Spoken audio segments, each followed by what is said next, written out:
A prevenção e o combate ao alcoolismo no Brasil é o tema do debate do dia com Maria Lídia Flandoli.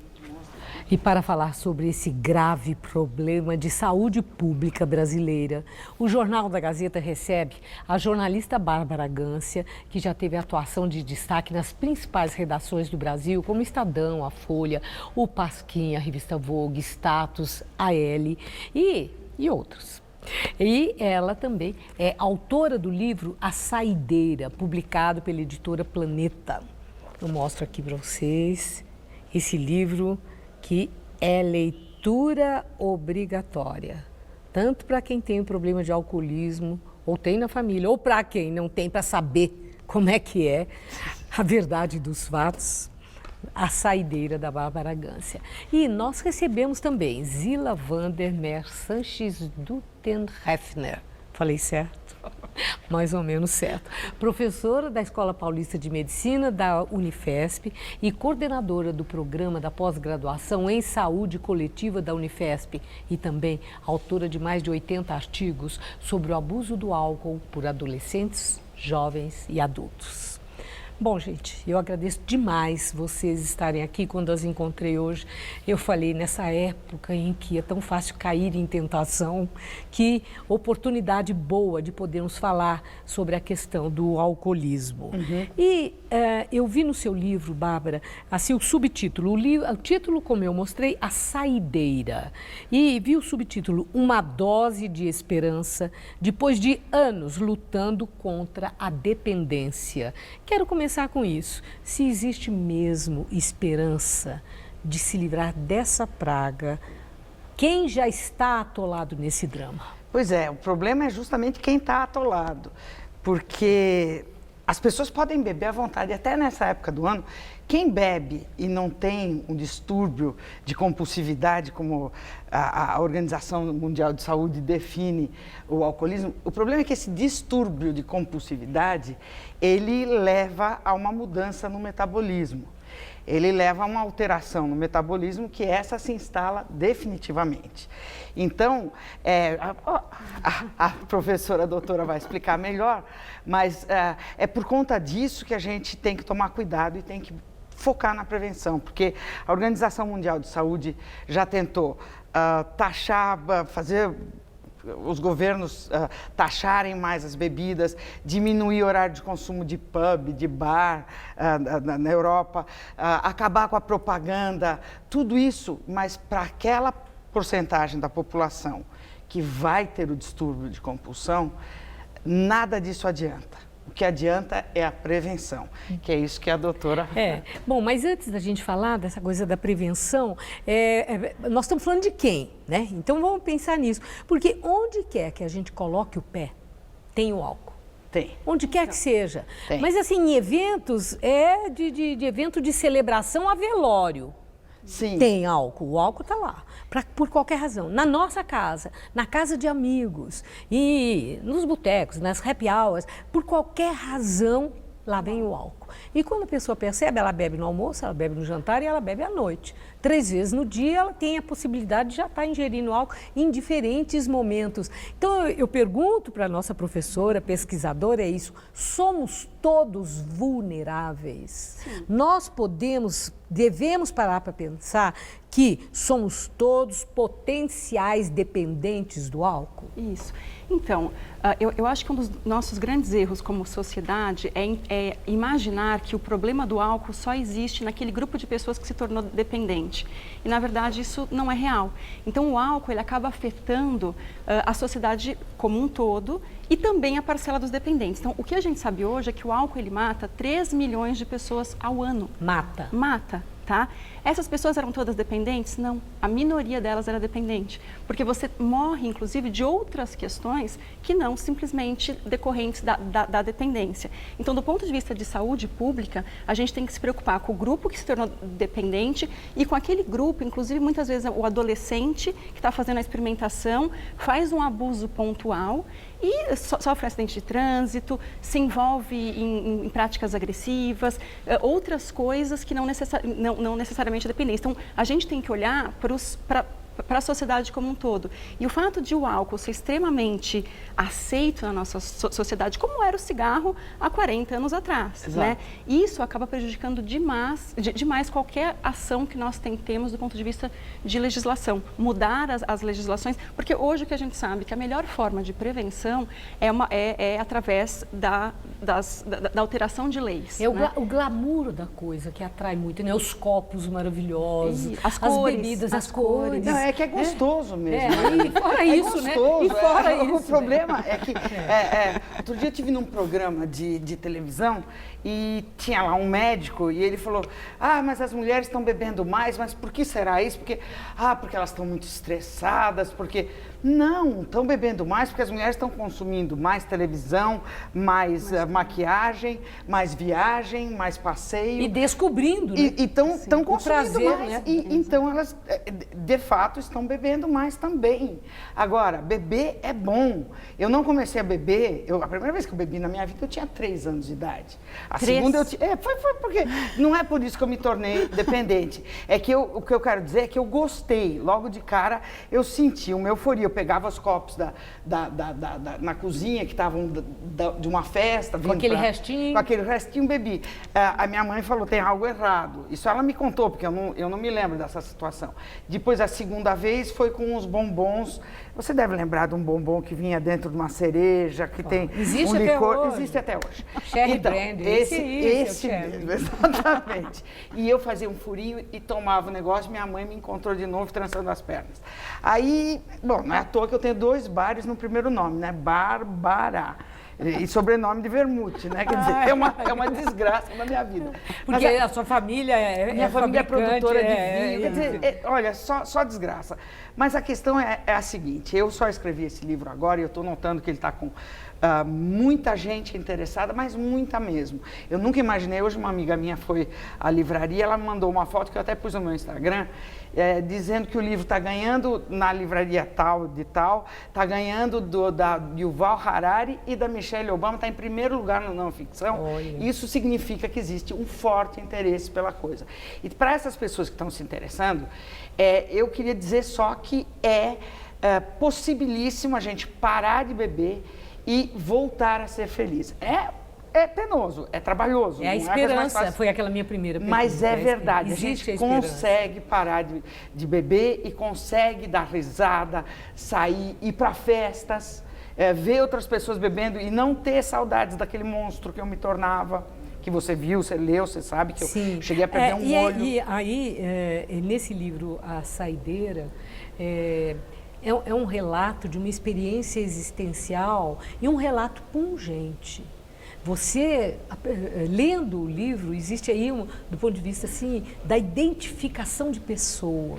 Você vê aquilo e todos nós conhecemos pessoas que vivenciam. Todos nós, ou podemos estar na mesma circunstância. Então, a sua coragem, a sua disposição em relatar a experiência vivida, quando a grande maioria quer pôr ali, encobrir, né, não toca nesse assunto, eu quero esquecer, você fazendo questão que as pessoas partilhar isso para essa mensagem de esperança. É isso que nós estávamos conversando justamente disso aqui antes, de como é necessário a gente falar sobre isso, de como é necessário a gente falar que é possível você parar e de como as pessoas têm pouca informação e a sociedade tem que começar a discutir esse problema. Agora, a questão das pessoas que se tornam dependentes. Então, vamos dizer, já tem aqui está convencionado que uma hora ou outra a chance de beber é muito grande, todo mundo tem essa oportunidade. Né? Então, potencialmente, todos nós podemos entrar nessa coisa do álcool e pode acontecer a dependência. Agora, a dependência, ela acontece porque a pessoa tem uma predisposição natural para ficar dependente da droga, do álcool, porque ela tem histórico familiar, ou a dependência está muito mais ligada à curva de frequência com que se bebe, à quantidade que se bebe. Como é que é? É uma soma de tudo isso. O que os estudos epidemiológicos mostram é que não existe um único fator ou uma única causa que leve à dependência de álcool. É uma gama de fatores, né? Alguns causais, outros só fatores de risco, mas é a soma deles e, ao mesmo tempo, uma comparação daquilo que te protege. Então, você vai fazer uma balança entre aquilo que te coloca em risco, por exemplo, genética, que é uma questão que te coloca em risco, a questão do ambiente, a facilidade de acesso. Então, você teve acesso ao bombom, então, tudo isso é a gama do risco. Questões psiquiátricas prévias, né? E tem a questão da proteção. Por exemplo, a questão das famílias religiosas. Existe evidências que famílias mais religiosas, os filhos têm menor consumo. Existe, por exemplo, evidência de mais vínculo com a escola, menor consumo. Então, diversos fatores, inclusive sociais, que te protegem. Então, é esse balanço entre o quanto você tem de risco e o quanto você tem de proteção que vai te colocar numa maior ou menor vulnerabilidade para o consumo e para o abuso em si. E mesmo depois que você entrou, é mais ou menos fácil sair de acordo com esses mesmos fatores. Existe uma sinalização clara para a pessoa quando ela está ultrapassando aquela linha da sobriedade para estar já bêbada? Geralmente, quando você começa a perceber essa linha, é porque a coisa já passou. Já foi, sabe como é? Então, esse que é o problema. O problema Mas porque os outros sinalizam ou porque a própria pessoa sente? É o seguinte, quando você começa a beber em excesso, você está transformando o seu metabolismo. Porque o que acontece? Eu vou falar aqui, mas é porque eu aprendi, tristemente, com a minha vida, 30 anos bebendo, eu aprendi isso. A gente para de produzir os opiatos naturais do corpo, que são os hormônios que trazem a felicidade.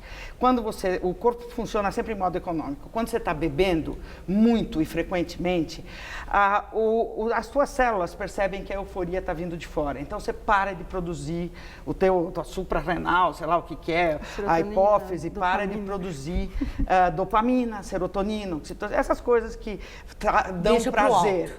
Deixa bem. E aí, quando você para de beber, se você vem bebendo sequencialmente bastante e você para, você vai ter uma angústia, porque você não vai voltar imediatamente a produzir esses opiáceos. O que aconteceu comigo, teve vezes que eu já parei, porque eu já recaí, voltei. Agora eu estou há 11 anos e eu espero nunca mais, porque eu não tenho vontade nenhuma de beber.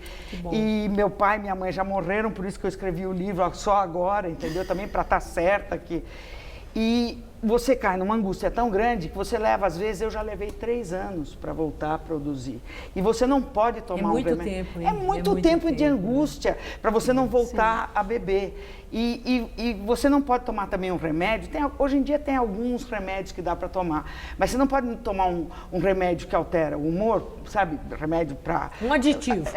Não, remédio para te tirar a angústia, essas coisas todas, porque ele te traz vontade de beber. Porque ele é alterador de humor. Então, você está numa sinuca imensa. Então, o problema é quando você já ultrapassou. Por isso que as políticas preventivas são tão importantes. Você próprio percebe.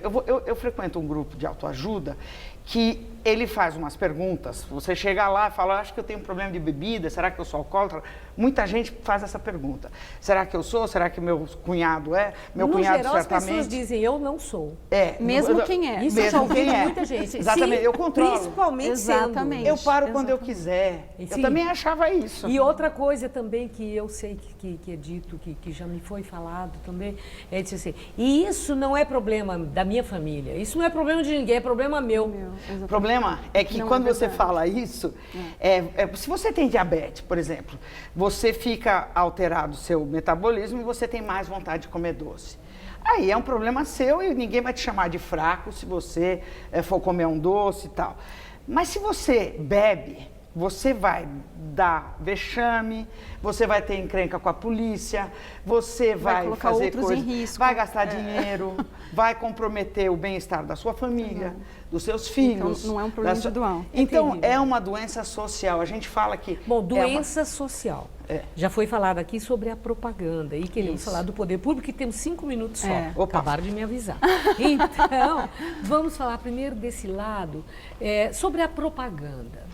A propaganda do álcool, o álcool é uma droga legal, ela tá aí para quem quiser. A propaganda é uma beleza, como ela é atraente, como ela é estimulante. Que gente bonita, feliz da vida, encher na cara.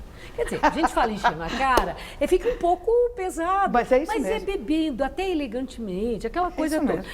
E ainda tem um outro detalhe. Ao fim da propaganda aparece beber não dirija, para não haver ali o excesso, etc. Eu até separei algumas, eu estava preparando para vir, pensando, o que vem mesmo? A advertência, a beba com moderação. Né? Eu nunca bebi com moderação. Peque, mas não tropo, né? Uma coisa meio que exato. não muito, vá só até ali. Mas, de qualquer forma, existe uma hipocrisia no trato dessa questão, que é não apenas é droga e é legal. Sim. O governo tem uma arrecadação que certamente o estimula muito a não mexer na coisa. Exato. E, por outro lado, a propaganda que tem conselho também de regulamentação publicitária. Mas tem um grande silêncio em torno disso e nós sabemos que o estímulo está aí solto. É fantástico você estar falando disso. Eu quero ouvir da professora. Como é que faz? Então, fantástico. Nós temos hoje, de acordo com a OMS, 3 best buys, que são as principais legislações que devem ser aplicadas para reduzir o dano social do álcool. A primeira delas é a questão da propaganda. Então, e não é... inclusive, eles acham que o Brasil é extremamente paradoxal, porque nós temos um controle de propaganda para as bebidas destiladas, por exemplo. Para a cerveja não existe esse controle de propaganda. Só que a cerveja é a bebida mais consumida. Então, é a mesma... Dizer que nós temos um controle para destilado... E alcoolismo por consumo de cerveja é frequente? Sim. Também. Em todas as faixas etárias, claro, a cerveja ela está presente, mas qual é a questão? A propaganda, ela abre a porta para o adolescente, para o jovem. Então, ela faz muito mais sentido para quem está começando do que para quem já está dependente. Claro. Então, para o dependente, a propaganda não importa. Ao produtor exatamente claro, isso, é investimento. Até porque quanto mais cedo você começa o consumo, maior a chance de você se tornar dependente. Não é, porque é o seguinte, hoje em dia a gente sabe o que aconteceu com a história, tem o case study do cigarro, e a gente vive num mundo que gasta-se um monte de dinheiro com sustentabilidade. Então, a sustentabilidade faz você devolver a geladeira, hoje em dia, faz o pneu ser reciclado. Consumo excessivo de energia, por outras razões. E a indústria se responsabiliza por isso. Então, a indústria tem que começar a ser responsabilizada pela sociedade, que não se interessa porque a gente vive numa sociedade hipócrita, que o marido está degolando a mulher no apartamento ao lado, a gente fala, deixa, eu não meto em briga de casal? Não, eu não falo sobre isso, não. Não tem uma celebridade brasileira que diga, eu tenho um problema com o álcool. Não tem uma. É uma vergonha isso. Porque a gente tem uma hipocrisia. Você vê, o maior cantor do Brasil não tem uma perna, e ele não gosta de falar disso, porque ele tem o quê? Porque nossa sociedade vai falar, ele tem um defeito, então ele até ajuda as pessoas no particular, mas imagina, quando a Daniela Mercury falou que ela era homossexual, o quanto ela deve ter prevenido de assassinato, de maus tratos, de bater nas pessoas. Você imagina, a gente precisa começar a se unir, começar a falar de álcool. Eu estou vendo que é um assunto que, se a gente não pressionar, não vai mudar a legislação. Agora, parar de beber é um ato de vontade? Parte né? Uma parte depende da sua decisão. Mas não é só isso. Parar e não consegue. Mas não é só isso, exatamente. Então não é só querer.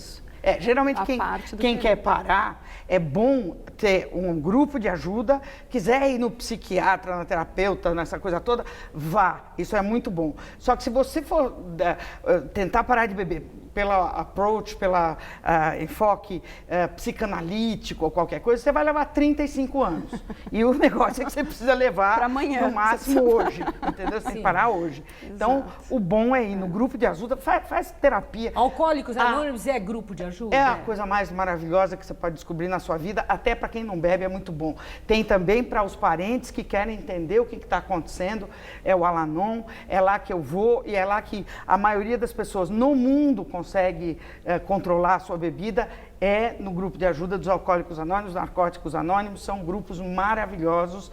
Precisa tomar também cuidado onde que você vai, como é que você faz, porque como no que aconteceu agora com o João de Deus, ou está acontecendo, eu não sei se está acontecendo ou não, mas quando você está numa situação vulnerável, Tem muita gente, tem muita menina hoje em dia que chega num grupo, numa sala de ajuda, e os caras já estão lá e falam, ela está vulnerável, ela entrou e fala, vou cuidar de você, você é seu padrinho, e depois acaba dando em cima da menina. Então, tudo tem que tomar cuidado, Maria Lídia. Claro. É uma discussão que é aberta para a sociedade, nós precisamos falar desse assunto com os nossos filhos. Bom, tem cinco grupos que não podem beber.